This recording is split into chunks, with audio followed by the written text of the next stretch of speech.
vamos a intentar. Disculpen ustedes. Entonces, les decía yo que Sor Juana defiende a la mujer no solamente en su famosa sátira filosófica, sino a lo largo de su carrera, en sus villancicos feministas y sobre todo en su dramática respuesta a Sor Filotea, en donde hace un recuento de las grandes mujeres, como si dijera, o sea, respondiendo a aquellos que la acusan por ser mujer. Y la lógica es que pues, la religión o Dios no quiere que las mujeres actúen como ella, ¿no? Y entonces Sor Juana, en su defensa, arma un discurso en el que dice, bueno, pues en verdad Dios no quisiera que las mujeres pensáramos y escribiéramos. ¿Por qué nos dio la facultad de hacerlo? ¿Se equivocó Dios? Porque nosotras también somos la obra de Dios, ¿no? Entonces, en todo caso, la herejía es de ustedes. Yo creo que esa condena implícita al patriarcado y a la estructura patriarcal que ha sustentado la opresión femenina no solo en México, sino en el mundo, es la razón profunda de su silenciamiento. A ver, me vuelven a decir que no me pueden ver. ¿Es cierto eso? Que no se me ve. Ah, mira, ¿tú sí me puedes ver? Sí. ¿Me ves la cara? ¿Mi cara? Sí. Tú no puedes verme, Raquel, no puedes. Dios mío. A ver, vamos a intentar una última vez. A ver, permítanme. Voy a salir y voy a volver a entrar. A ver. Just leave Zoom. Stop sharing.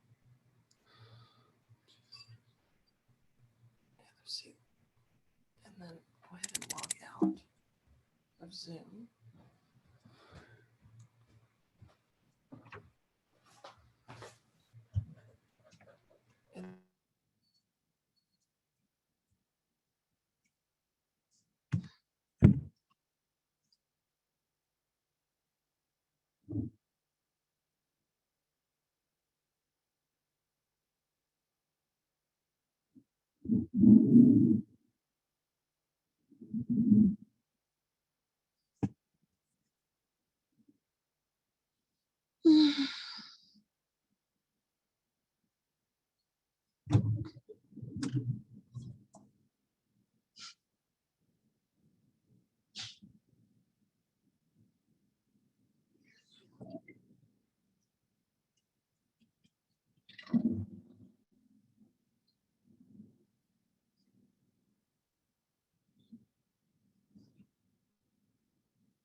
A ver, ahora qué tal, ¿sí se ve y se oye? Sí, bueno, miren, si no se ve, no importa, con que se oiga, con que se vea Sor Juana y se oiga, bueno.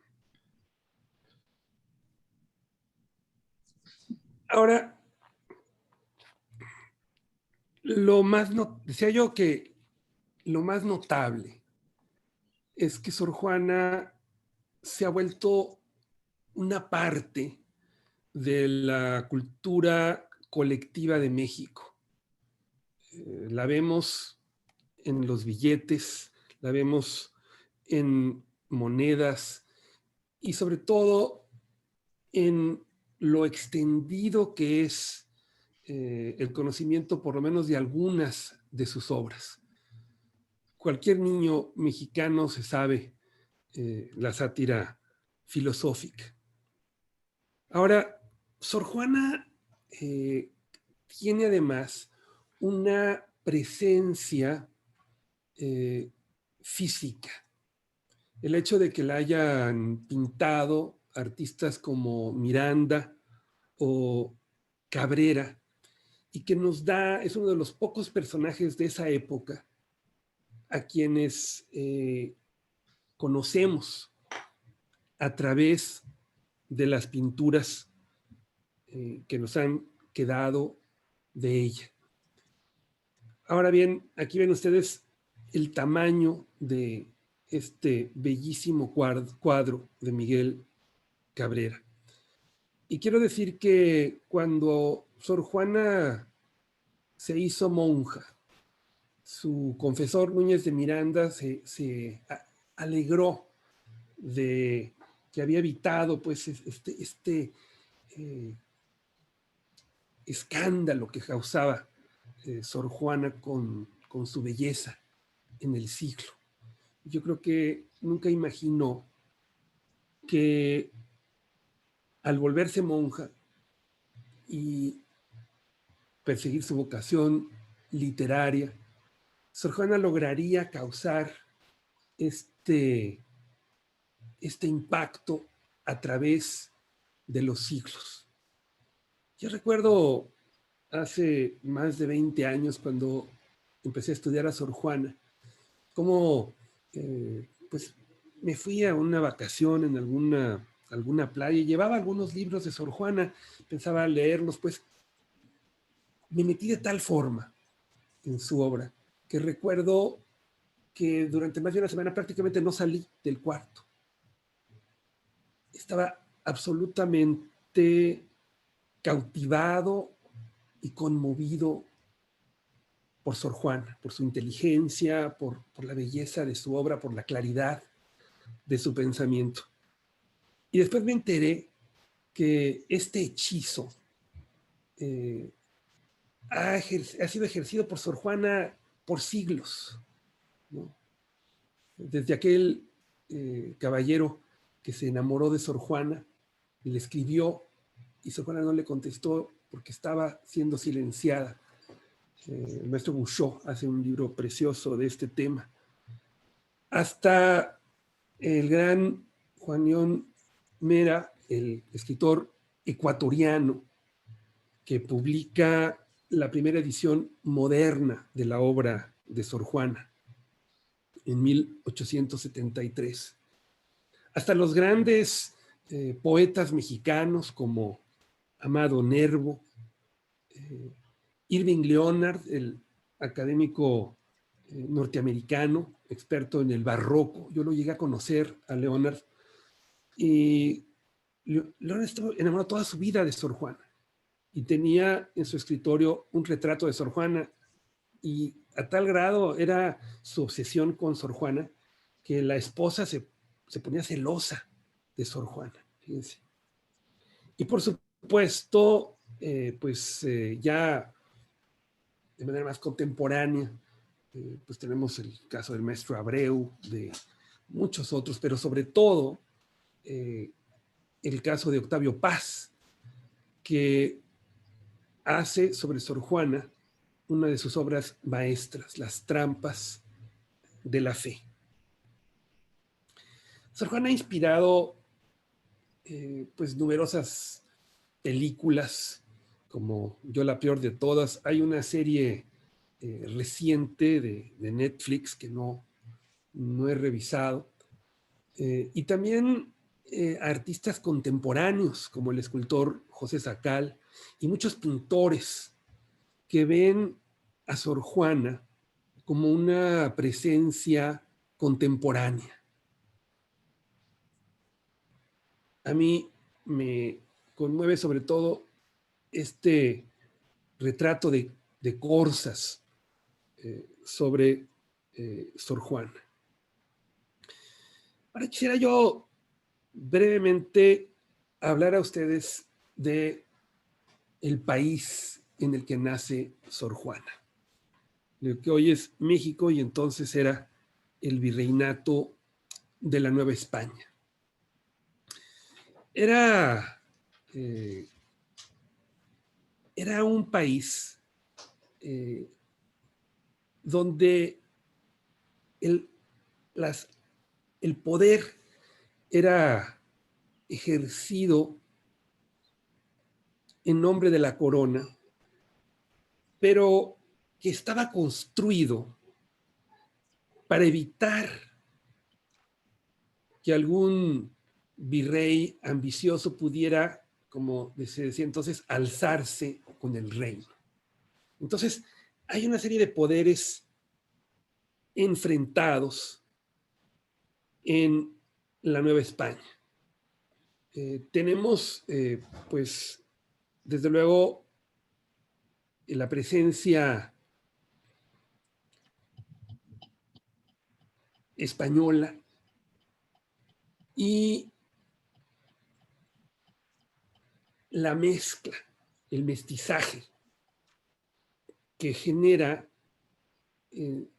no solamente un nuevo ser humano, sino una nueva cultura. No es un accidente que una de las primeras expresiones pictóricas propias de este continente es la llamada pintura de castas, en donde nos habla de todas estas posibles mezclas raciales, no solamente entre el español y la indígena o la negra, sino entre el mulato y el mestizo, en fin, toda una gama amplísima de posibles combinaciones. En ese sentido, México crecería de una forma muy diferente a Estados Unidos, donde simplemente se consideraba que, o sea, la ley de la gota, es decir, una gota de sangre negra hacía que esa persona fuera negra y se le trataba como esclavo, ¿no? Mientras que en México hay toda una vastísima posibilidad de mezclas y de combinaciones que son también, se expresan también en todo, en la música, en la cultura, en el lenguaje, en la cocina. Es decir, esta integración cultural que se da en México y cuyo máximo símbolo es desde luego la Virgen Morena, la Virgen de Guadalupe. Y bueno, vienen junto al conquistador,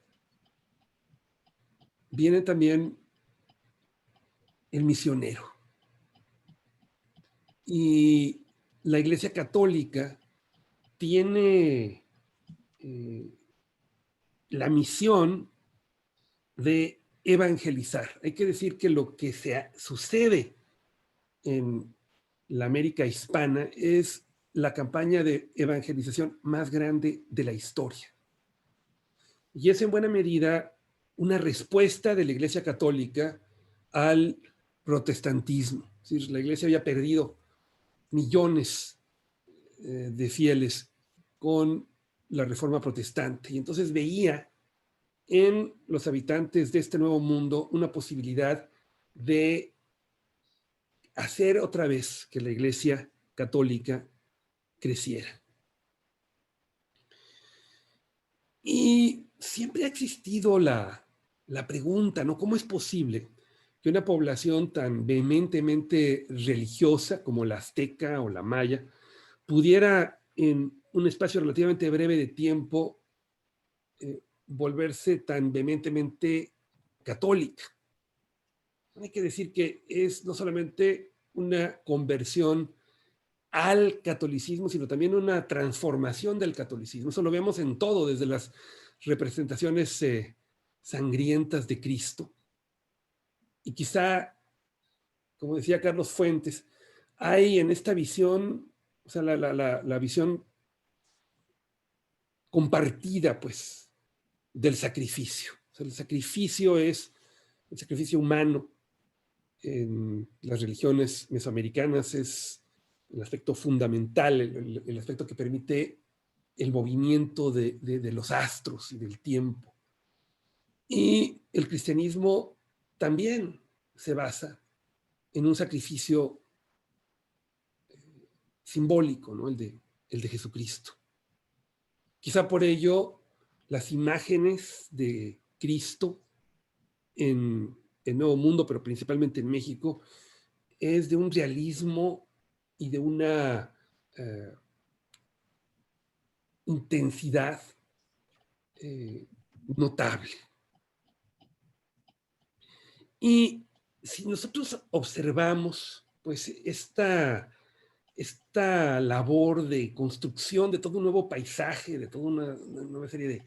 Digo, para poder hacer esta evangelización, se transforma todo.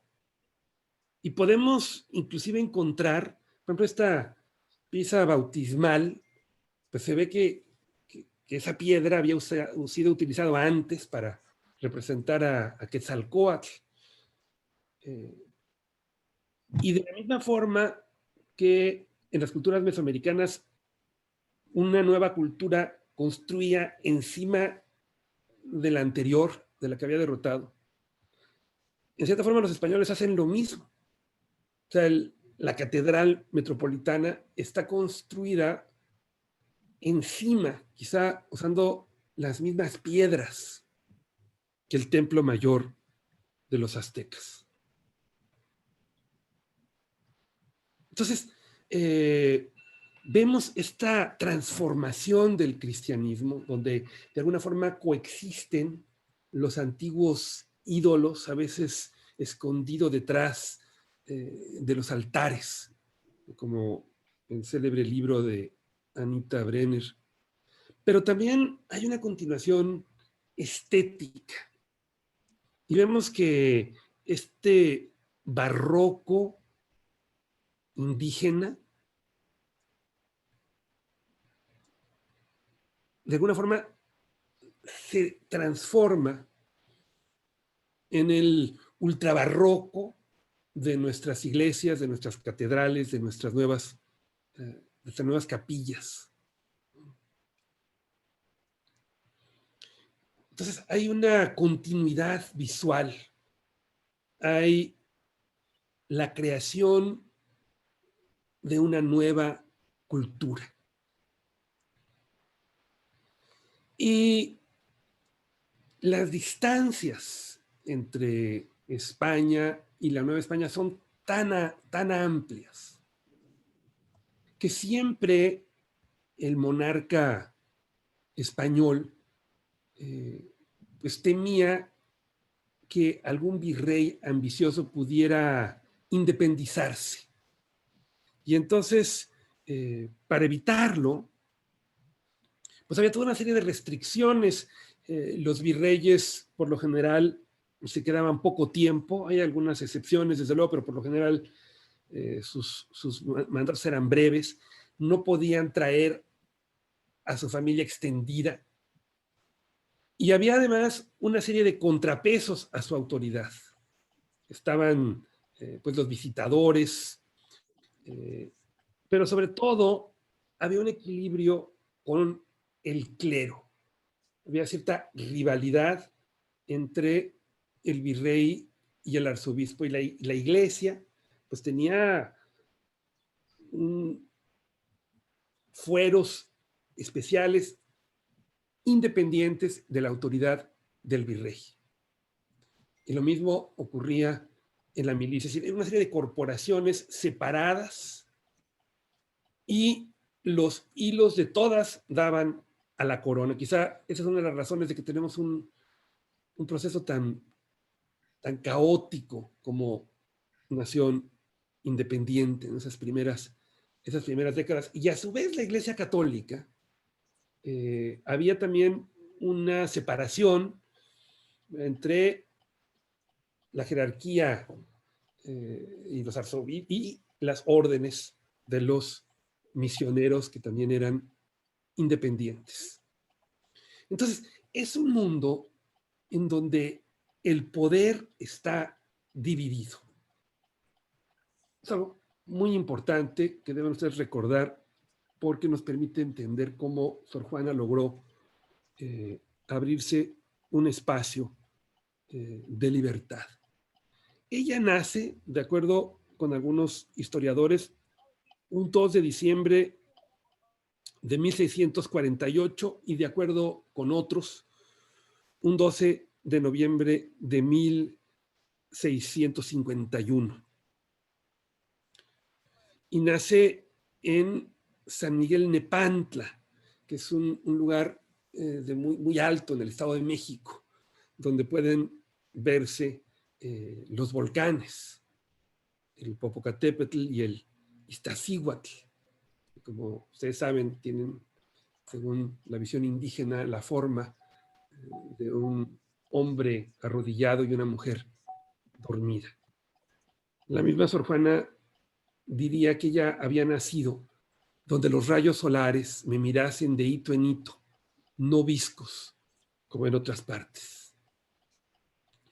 Y aquí vemos la iglesia donde se le bautiza. Ella es hija natural. Su madre, Isabel Ramírez de Santillana, había tenido o tiene dos amantes: el padre de Sor Juana, Pedro Manuel de Asbaje, y después su padrastro, Diego Ruiz Lozano. No sabemos pues casi nada del padre de Sor Juana. Es una figura ausente. Lo que sí es claro es que Sor Juana, desde niña, demuestra una enorme curiosidad intelectual. Sus hermanas mayores recibían clases y Sor Juana pues logra que le acepten, que le den clases. Y para ella es tan importante el saber que en alguna ocasión le dijeron que el queso entontecía.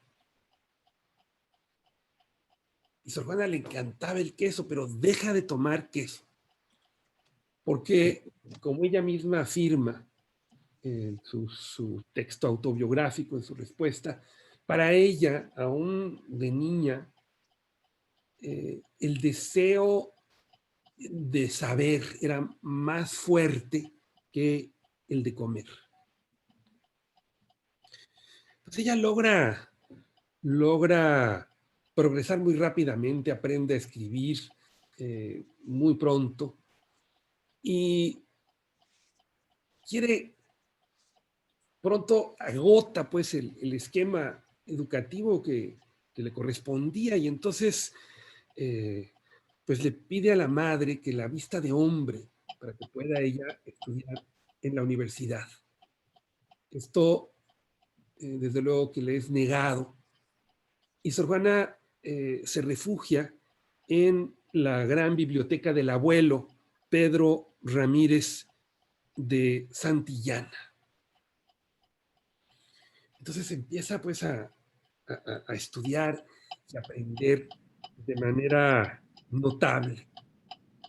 No sabemos exactamente por qué, pero las fechas coinciden con el nacimiento de su medio hermano, hijo de Diego Ruiz Lozano, y la muerte del abuelo.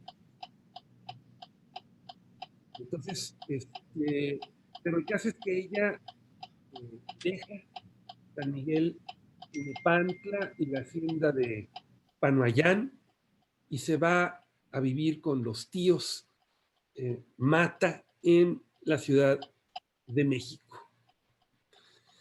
Los tíos tienen una biblioteca todavía mayor, y entonces pues Sor Juana puede sumergirse aún más en su vocación por aprender.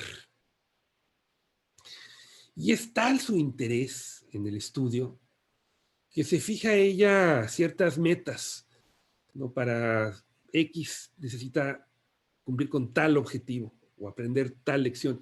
Y si no lo alcanzaba, se cortaba parte de su pelo, pues decía que no le parecía que una cabeza estuviese tan poblada de pelos si estaba vacía de ideas. Ahora, además de su desarrollo cultural, intelectual, Sor Juana crece como una bellísima adolescente y poco a poco se va extendiendo eh, la fama de esta sabia y bella adolescente, a tal grado que despierta la curiosidad de la corte. Entonces la invitan a Palacio y según cuenta Calleja, el primer biógrafo de Sor Juana, pues el virrey convoca a los notables de la Nueva España para que la examinen. Aquí vemos una imagen de el Palacio Virreinal, que desgraciadamente no existe, se quemó. El Palacio Nacional actual no es el Palacio Virreinal. Y entonces, pues convocan a estos sabios para que pues, entrevisten a Sor Juana. Y dicen que Sor Juana responde con tal seguridad y con tal aplomo las preguntas que le hacen estas personas doctas, que el biógrafo Calleja afirma que daba la impresión de un galeón real haciendo a un lado canoas insignificantes. Entonces, pues la invitan a que se una a la corte. Y durante los siguientes 4 o 5 años, Juana vive en Palacio. Y le toca pues participar en la vida de la corte.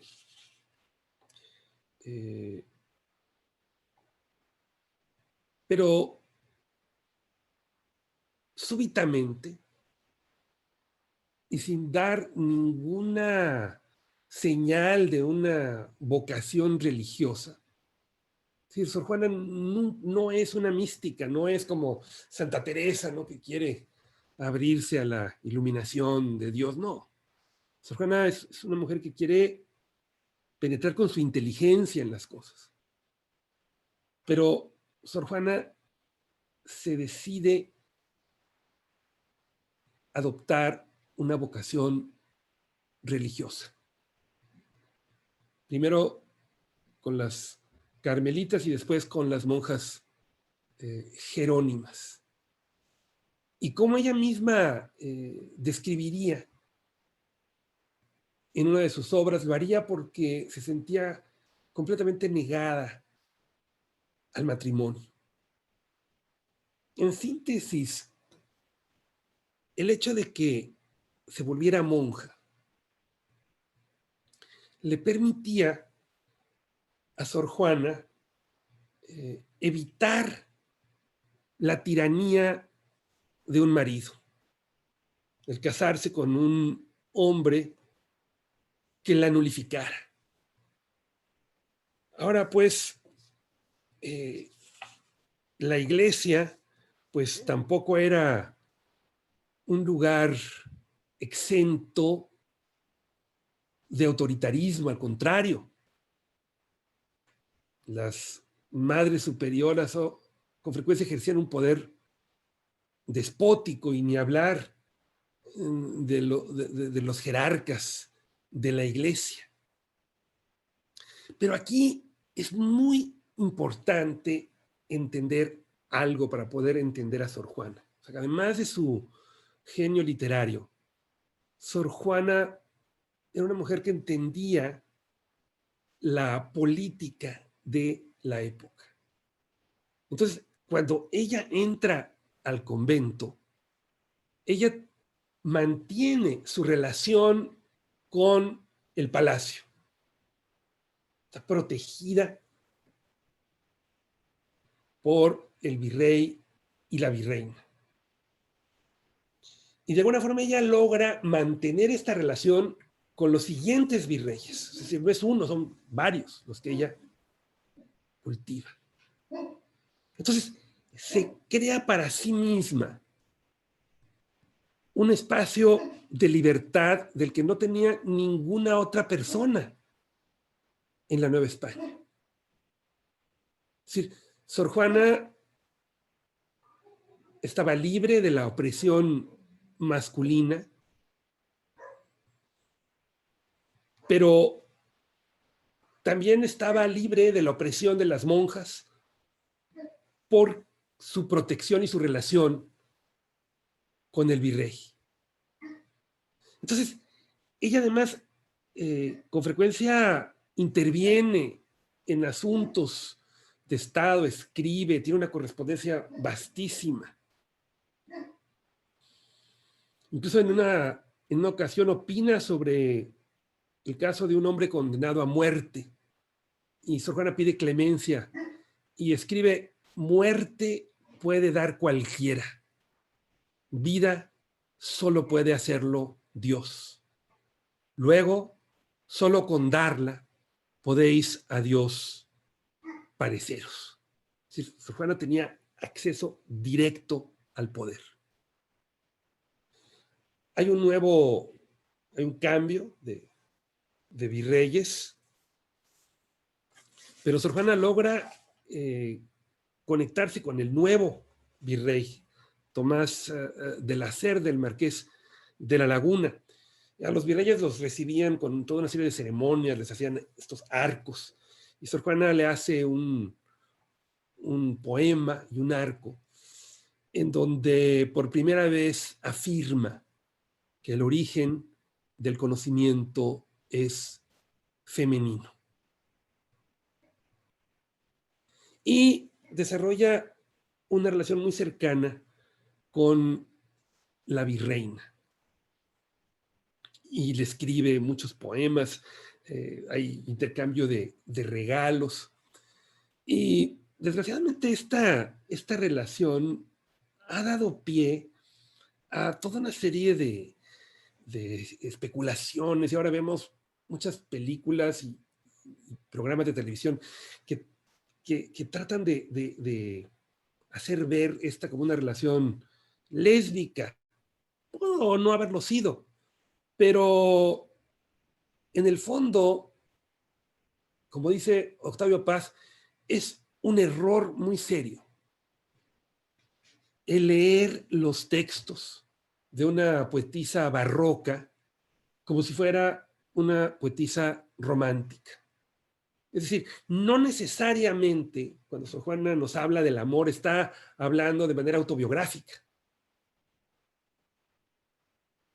Porque el poeta barroco, lo que le gusta es demostrar su ingenio, la posibilidad de versar sobre muchos temas, de la misma forma que Bach podía tomar un tema y cambiarlo, y asimismo Sor Juana podía escribir desde muchas perspectivas, y no necesariamente debemos interpretarlas como un material confesional.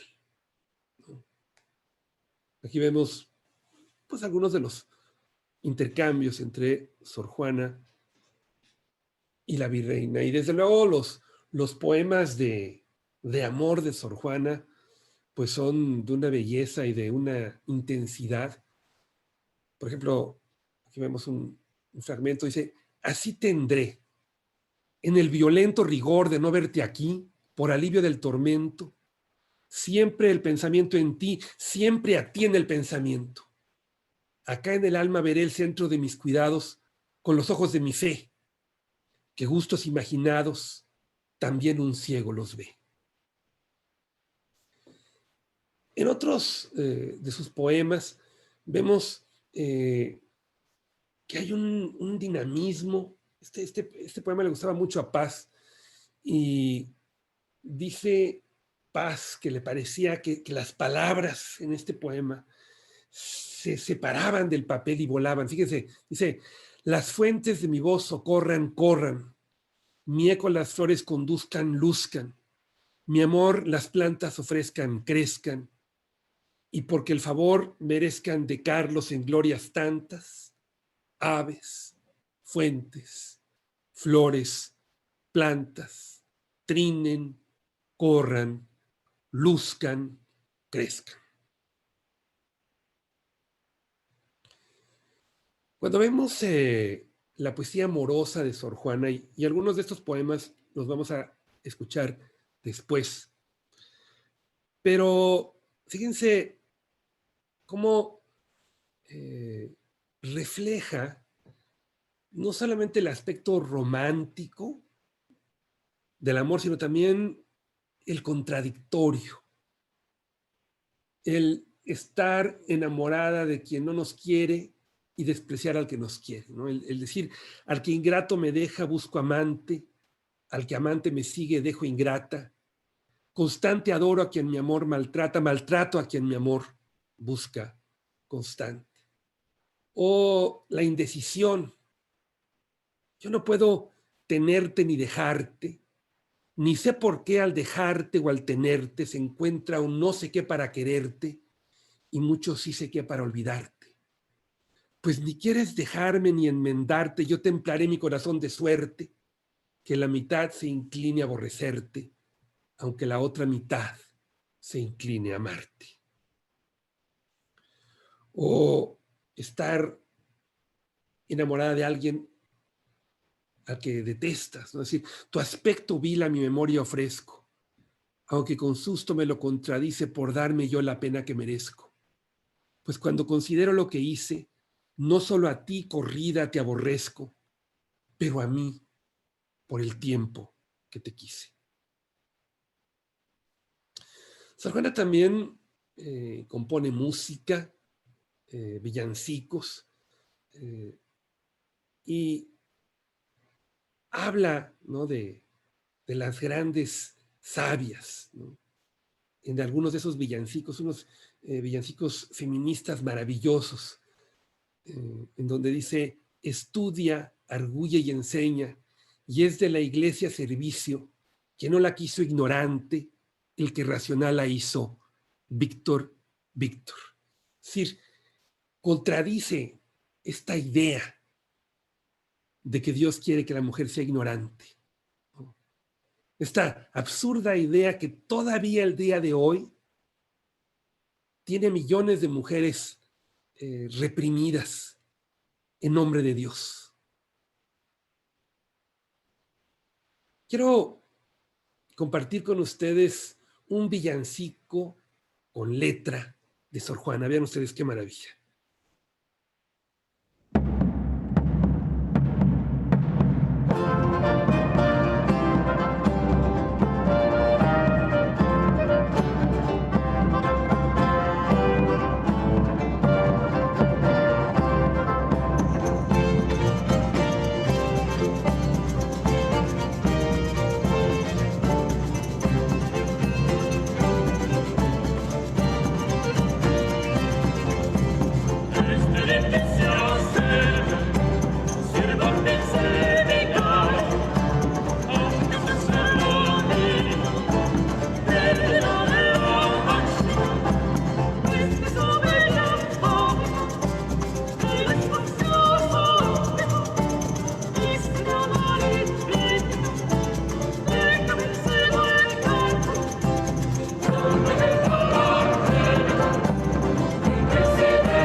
Juana también, pues, es la creadora de esta sátira filosófica. Quiero compartir algunos fragmentos.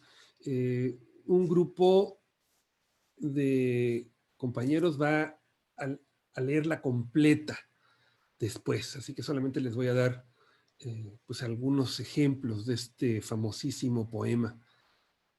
Hombres necios que acusáis a la mujer sin razón, sin ver que sois la ocasión de lo mismo que culpáis. Si con ansia sin igual solicitáis su desdén, ¿por qué queréis que obren bien si las incitáis al mal?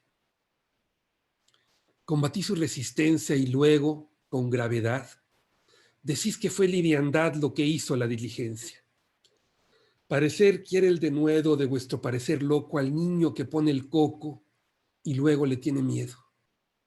Siempre tan necios andáis que con desigual nivel a una culpáis por cruel y a otra por fácil culpáis. Pues ¿cómo ha de estar templada la que vuestro amor pretende, si la que es ingrata ofende y la que es fácil enfada? ¿Cuál mayor culpa ha tenido en una pasión errada, la que cae de rogada o el que ruega decaído? ¿O cuál es más de culpar aunque cualquiera mal haga, la que peca por la paga o el que paga por pecar? Pues ¿para qué os espantáis de la culpa que tenéis? Queredlas cual las hacéis o hacedlas cual las buscáis. Dejad de solicitar y después con más razón acusaréis la afición de la que os fuere a rogar. Bien con muchas armas fundo que lidia vuestra arrogancia, pues en promesa e instancia juntáis diablo, carne y mundo.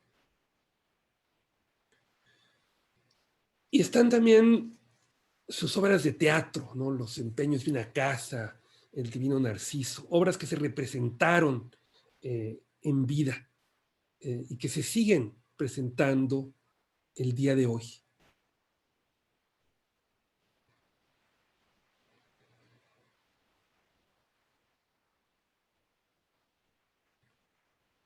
Ahora, hay que decir que Sor Juana es una de las primeras mentes modernas de México. Y me refiero, cuando digo moderno, a, a nuestra fuente de conocimiento. Durante la antigüedad se consideraba que la única fuente de conocimiento era la Biblia, ¿no? Y ciertas escrituras canónicas. Y entonces, básicamente, el conocimiento se demostraba citando. Era un duelo de ingenios o de memoria. Pero la gran transformación ocurre cuando los seres humanos ven a la naturaleza como objeto de verdad. Porque esto permite el desarrollo de la ciencia. Y sabemos que Sor Juana estudiaba al padre Kirchner, que tenía en su celda escritos sobre cometas, que cuando cocinaba pensaba. Y que además de libros, tenía en su celda telescopios y aparatos astronómicos. Es decir, en sus poemas nos ofrece un mundo, un universo que no es geocéntrico. Fíjense.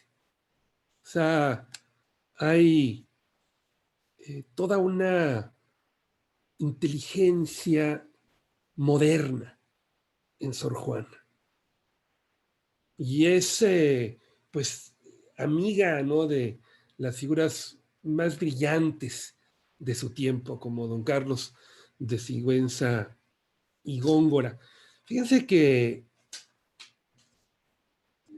un elemento que sería valiosísimo, que no se ha hecho, sería tratar de rescatar las cartas que escribió Sor Juana. a sus amigos europeos. Esas cartas deben estar en algún archivo conventual, en fin, eso sería un trabajo maravilloso que nos daría muchísima luz sobre Sor Juana. Y hay que decir que Sor Juana era famosa en su vida, ¿no? Sus obras se publican en vida, era una persona conocida. Entonces, pues, cabe suponer que alguien que recibiera una carta de Sor Juana la conservaría. Desgraciadamente, pues no quedó nada de su biblioteca ni de su archivo, pero seguramente hay documentos de Sor Juana que esperan ser descubiertos.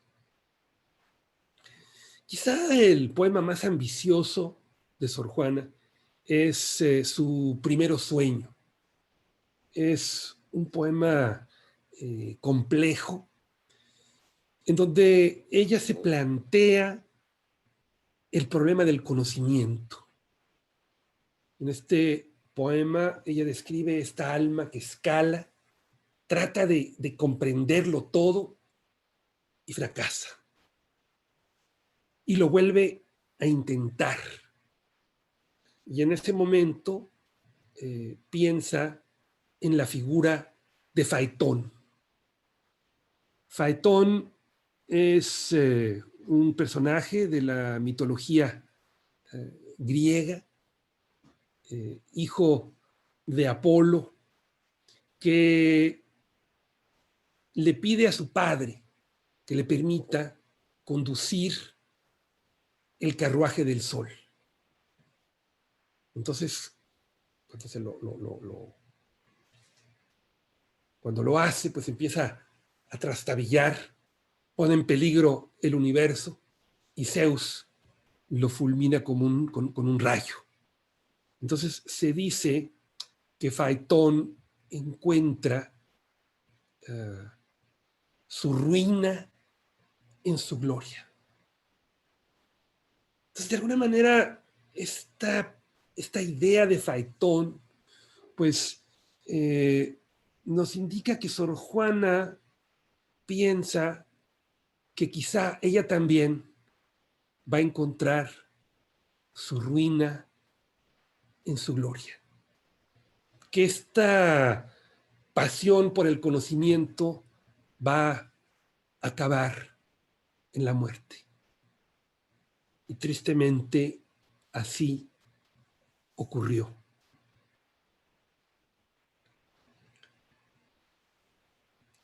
La obra de Sor Juana se publica en España y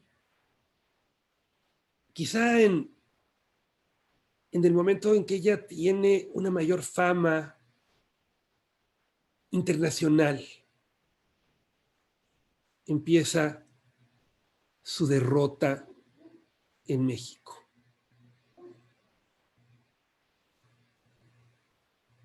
Dicen que hay lluvias torrenciales en México y que estas lluvias pues echan a perder las cosechas. Hay rebeliones en el campo que son reprimidas por el virrey. Y estas acciones debilitan la figura del virrey y su autoridad. Y como ustedes saben, ni ahora ni entonces hay vacíos en la política. Los vacíos en la política y en el poder siempre se llenan. Y en ese momento, en la Nueva España, como les hemos hablado antes, este equilibrio entre la iglesia y la corona, con el cual Sor Juana había construido su espacio de libertad, se craquela. Y el poder recae ahora en el arzobispo de México, Manuel Aguiar, Francisco Aguiar y Seijas. Aguiar y Seijas, desde que llega a la Ciudad de México, se dedica a combatir todo aquello que Sor Juana representaba. Hace grandes hogueras de libros, odia a las mujeres, odia el teatro. Es un hombre que decía estar agradecido con Dios por ser de corta vista, porque de esta forma pues se podía evitar ver a las mujeres. No permitía ni siquiera que las mujeres tocaran su comida. Y reprimía el teatro, la poesía, la literatura. Dicen que su celda estaba cubierta con su propia sangre de la forma en que él se autoflagelaba. Entonces Sor Juana pues representaba todo lo que este hombre odiaba. Y por mucho tiempo Sor Juana era tan poderosa políticamente que no podía hacer nada. Pero ahora que el virrey había perdido fuerza, Sor Juana estaba finalmente a su merced. Y el pretexto que se utiliza para destruir a Sor Juana es un sermón del jesuita Antonio de Vieira. Entonces, este sermón, Antonio de Vieira era una persona muy cercana a Aguiar. Y entonces en este sermón lo que se discutía es cuál era o cuál es el principal favor que Dios hace a los seres humanos. Y entonces Sor Juana critica a Vieira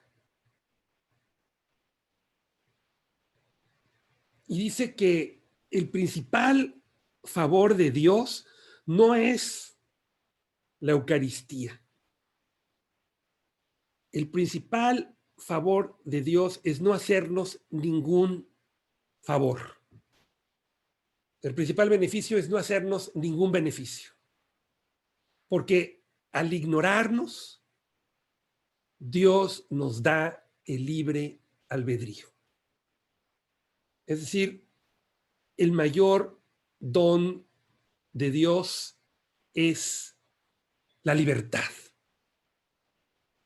Ahora, Sor Juana no hace este escrito teológico pensando en publicarlo. Lo hace engañada por un supuesto amigo, el obispo de Puebla, Manuel Fernández de Santa Cruz.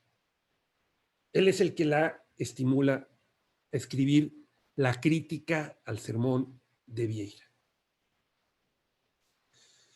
Y poco después, aunque él le había dicho que esto era solamente para él, para su lectura personal de él, este hombre traiciona a Sor Juana y no solamente publica la carta atenagórica, sino que él escribe un prólogo a esta obra y lo firma con el seudónimo Sor Filotea de la Cruz. Y en este prólogo, pues prácticamente destruye a Sor Juana.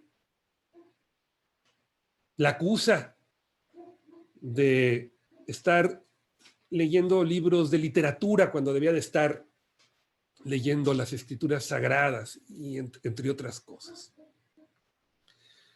Ahora se preguntarán ustedes, ¿por qué hace esto Manuel Fernández de Santa Cruz? Bueno, pues entonces como ahora, la teología era también una máscara de la política. Y el obispo de Puebla era un rival del arzobispo de México. Y Antonio de Vieira era muy cercano a Aguiar y Seijas. Entonces, esta era una forma de golpear a Aguiar y él se lavaba las manos.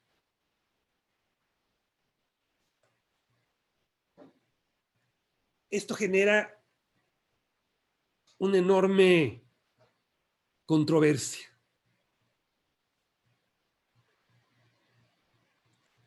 Y lo más extraordinario es que Sor Juana le responde en uno de los documentos más importantes de nuestra literatura.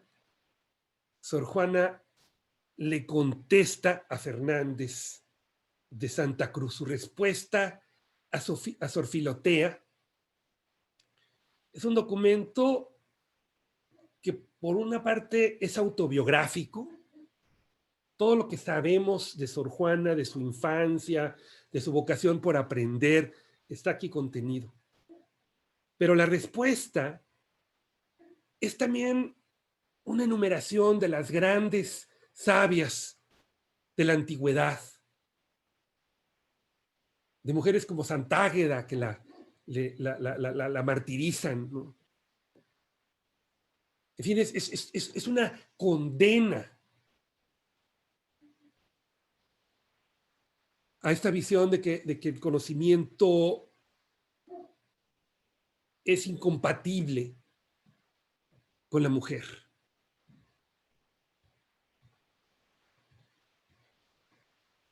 Sin embargo, pues el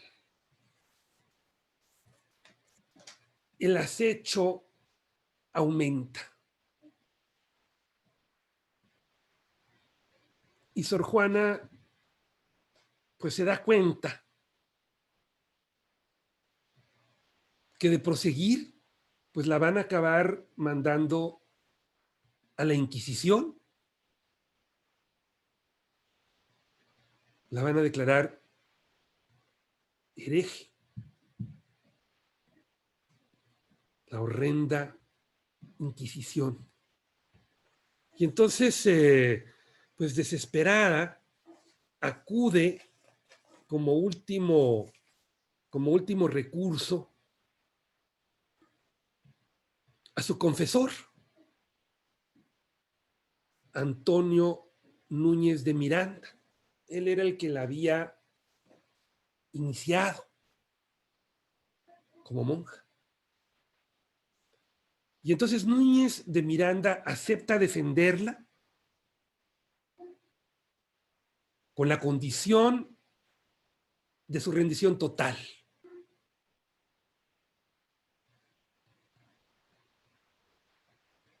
Al poco tiempo llegan los agentes de Aguiar y Seijas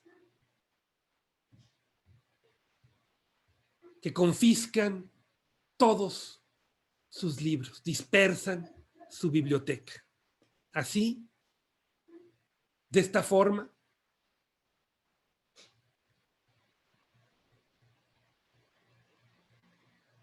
se terminó una de las grandes bibliotecas de México. Después hacen que Sor Juana se arrepienta de todo y que firme con su propia sangre: yo, la peor de todas, yo la peor del mundo.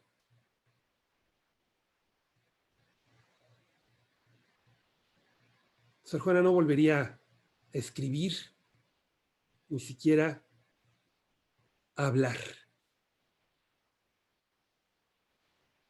Pasaría sus últimos años atendiendo a sus hermanas enfermas. Después se contagia de la plaga y muere un 17 de abril de 1695. No ha cumplido los 46 años de edad.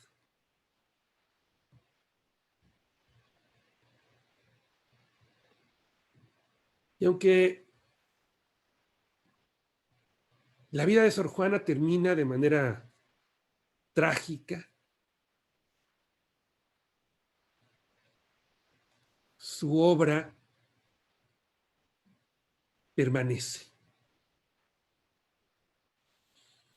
Y como dice Octavio Paz, es en este esfuerzo similar al de Faetón por ascender, por buscar el conocimiento y caer ante el castigo, pero entre este subir y bajar hay un momento en que estos dos movimientos se intersectan en el mismo jeroglífico. En el caso de Sor Juana, es el espacio y el tiempo de la libertad. Muchas gracias.